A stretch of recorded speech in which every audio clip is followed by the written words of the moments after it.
Мас абалында унаа айдагандар 1 жылга айдоочулук күбөлүгүнөн ажырайт жана башка жол эрежесин бузгандарга бир канча жазалар күчөтүлдү.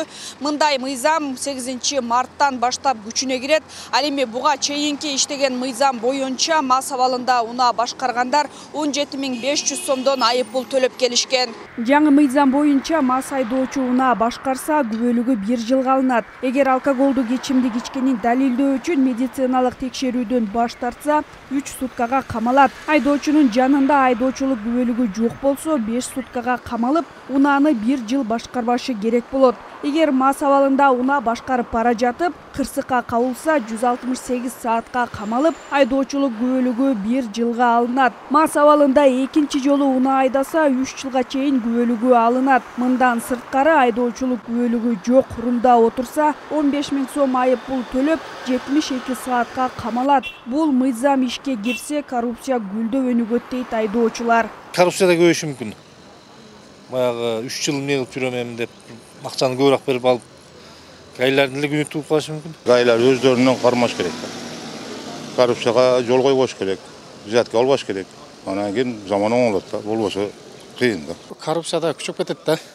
Если биякта нарушение немесин көтөргөн болсо, коррупция күчөйүп кетет. Аны деле ошо кайра күчөтүш керек да. Азыр праваны окубай эле алып алышкандар көп болуп атат да. Ошого кадимкидей окуп, кайра экзамендерин алып күчөтсө жакшы болот дейм да. Коррупция токтобойт го.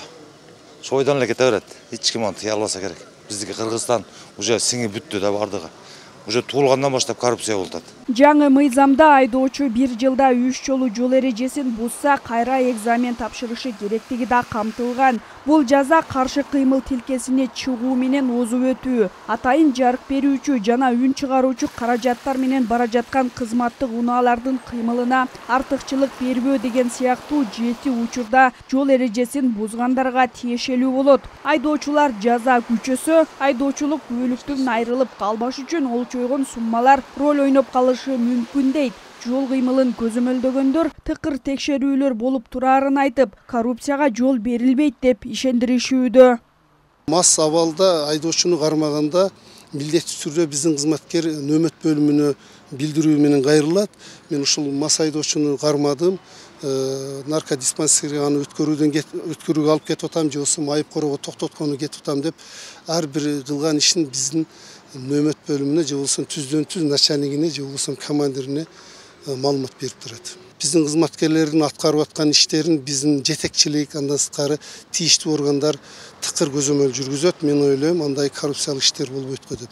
Айдоочулар жөнүндө дайыма маселе көтөрүп жүргөн жарандык активист Эртай Исаков аталган мыйзамдын жакшы тарабыда айрым кемчиликтери да бардыгын айтты. Жаза үчүн каралган айып пулдун өлчөмү көп экенин белгилейт. ДТП болгон учурда кылмыш ишинин белгилери жок болсо, эч кандай пострадавший жок болсо, бирок ошол жерден бир айдоочу же 2 айдоочу иштен кетип кала турган болсо, анда аларды 6 айга лишение кылат экен. Бул мыйзам өзү туура эмес.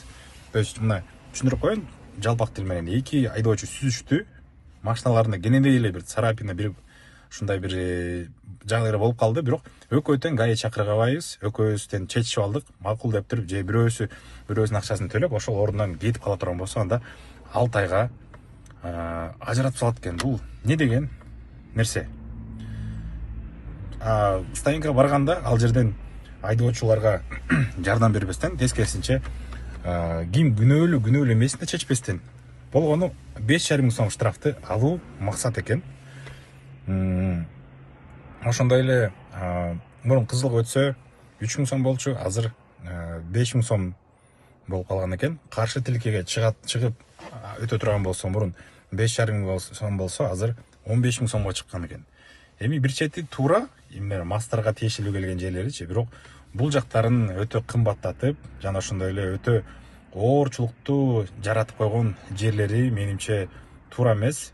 Эртай Исаков талапты айдоочуларга эле кое бербей, укук коргоо органдарынын ичиндеги коррупция менен күрөшүүнү да сунуштады. Айдоочулардан эле талап кылып сурай бербестен, ошол ГОБУДды өзү ичиндеги коррупция менен күрөшсө жакшы болмок.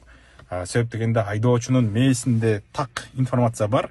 Азыр мен эрежени бузсам, акча төлөп, на месте бүтүрүп кете берем деген түшүнүк бар. Ошол себептен ременди такпайт, ошол себептен эрежени сактабайт. Качан ГОБУД өзү ишин тага алып барып, ар бир мыйзам бузуу болгон учурда ал мыйзам чегинде жооп бере тургандай алып барса, ошондо эч ким эрежени бузбай калат. Анчалык деле чоң акчасы, штрафтарын көбөйтпөстөн. 2022 жылы Ош облусунда 1424 мас айдоочу кармалып, анын 9-у жолуна кырсыктарын жасаган. Ал эми ушул жылдын 2 айында 228 айдоочу мас абалында кармалса, 3-өө жол кырсыгын жасаган. Азыркы иштеп жаткан мыйзам боюнча мас абалында унаа башкаргандарга жаза катары айыппул салынып келген. Зыягүл Болот кызы, Азам Бузриков, Бейтарап, Ош шаары.